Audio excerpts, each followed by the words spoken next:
Well, how do hurricane hunters safely embark on a journey through some of the world's strongest storms to get the data we need to help forecast the track and intensity of hurricanes? I have a special guest who helps to gather and provide critical weather observations that are used to enhance the accuracy of hurricane forecast tracks and intensity. We just finished our second mission into Hurricane Lisa last night on the NOAA P3. So we're starting to become better organized. Have some radar images that show that starting to form an eye. Still not perfectly organized, still some asymmetries, not perfectly symmetric, but starting to get better organized as it heads toward Belize and the Yucatan Peninsula. So we were happy to be able to collect this data to send to NHC so they could improve their forecasts and better warn people, and also get this data to the models so that they can be more accurate as the storm approaches land. So certainly, been an interesting case to follow as it's moved throughout the Caribbean, getting better organized, and starting to intensify now as it approaches land. And so thankful for this opportunity to be down here and collecting this data and getting it out to the public. All right, folks, so that was a snippet from Andrew Hazelton, who is an associate scientist at the University of Miami Cooperative Institute for Marine and Atmospheric Studies. He has been on hurricane reconnaissance missions since 2018. His first flight was into Michael, which plowed into the Florida Panhandle October 10th, 2018. So thank you for taking the time out of your busy schedule to talk about a day in the life of a hurricane hunter, Andy. Thank you. So, the hurricane season got off to a sluggish start, but then in late August, Hurricane Erin proved just how much warm water is locked up in the Atlantic. With Hurricane Erin fresh on our mind going into the climatological busiest time of the hurricane season, what decisions are used to determine, first of all, if a hurricane flight is even necessary?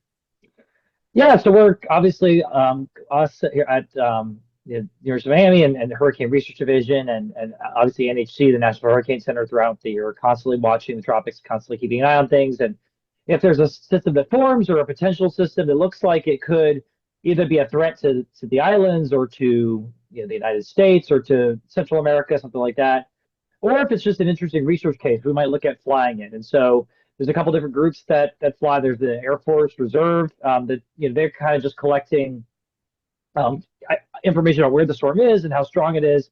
On the NOAA side, we do that, but we also have instruments that collect Doppler radar and things like that are useful for feeding into the models and for research. And so we have a daily MAT discussion where we talk about sort of what systems are out there, and if there's something that is of interest, like the system in the Central Atlantic right now, we start to plan out those missions. And there's a whole lot of coordination that goes on between the scientists and the Hurricane Center and all the different folks, because some missions are operational. We just want to get the state of the models. Some are more research. We want to fly different patterns to research different things. And so there's a lot of planning that goes into it.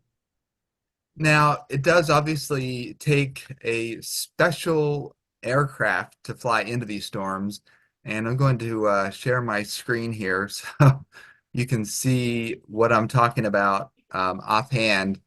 So can you talk a little bit about the aircraft that flies through these storms? And while you do, I will share photos that you sent me of these well-built machines. Yeah, so that's P3 that you were used. I think they're in the Cold War. P3s were used to sort of reconnaissance, submarine reconnaissance, things like that. But they've been retrofitted and outfitted with all sorts of instrumentation. There's one on the deck. I think that was in St. Croix, the propeller planes. But that big spike on the end was the tail Doppler radar. There's that kind of instrument you see on the belly is the SFMR for surface winds. There's all sorts. There's a couple of other different radars and things like that. So they've got all sorts of instrumentation on them, and they're very sturdy, very well built planes. Got a lot of scientific equipment on the inside. Workstations. There's usually about 20 of us on a flight. Scientists, crew members, different things, all working to collect data. And this data is publicly available at the websites like Tropical Tidbits, or different places. You can go on the National Hurricane Center website and get it.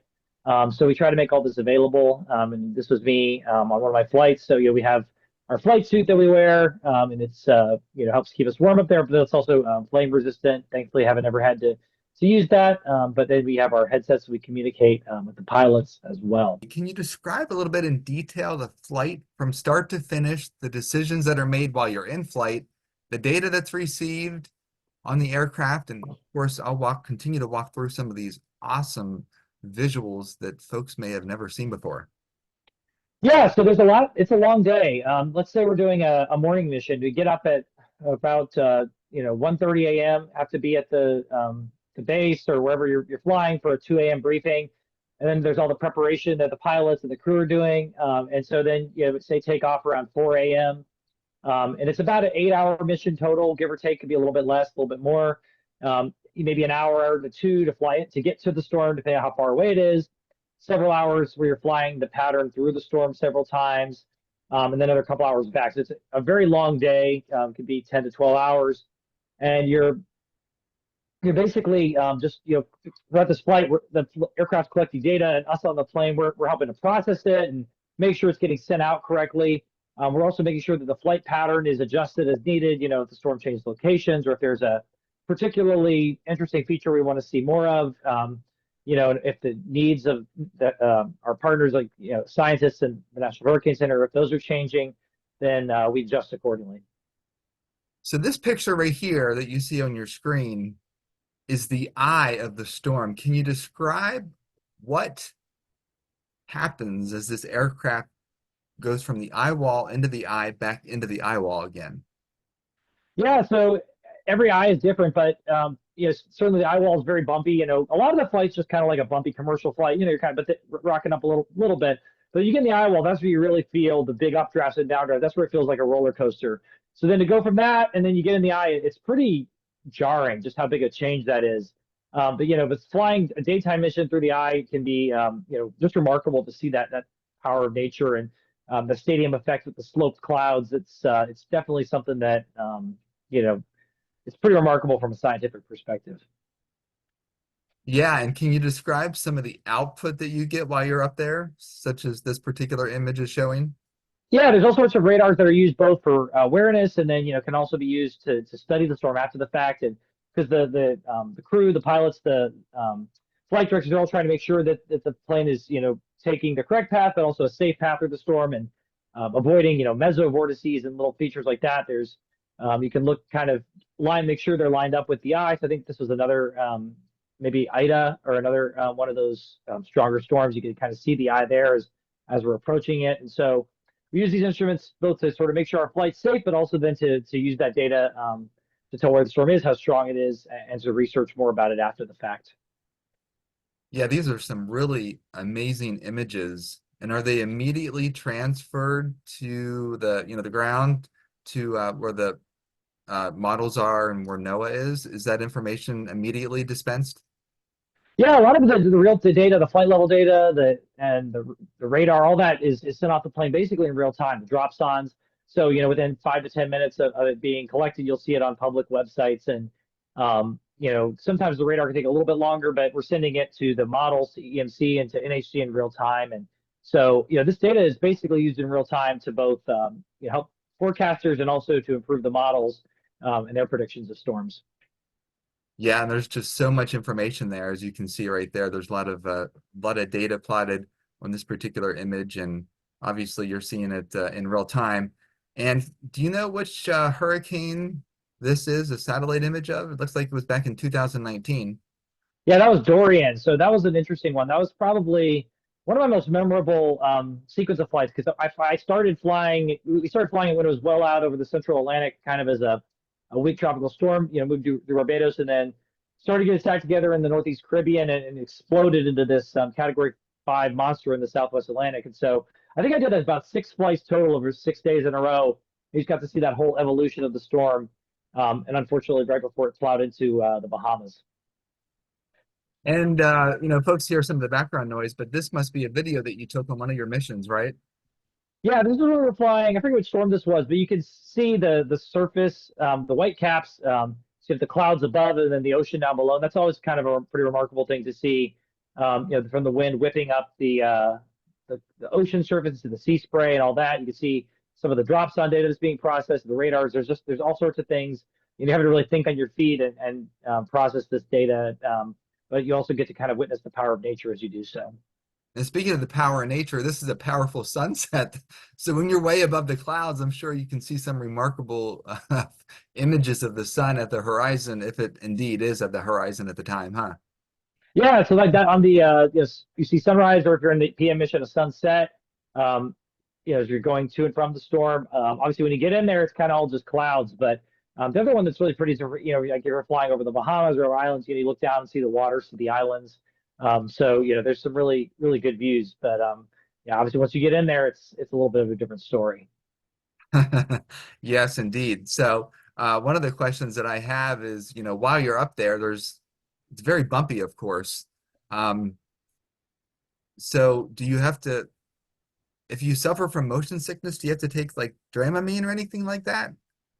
Yeah, a lot of us do take motion sickness medicine to help with it. Okay. Some people are more prone to it than others, and some people do get sick. But with a little bit of medicine, I never really had too much trouble.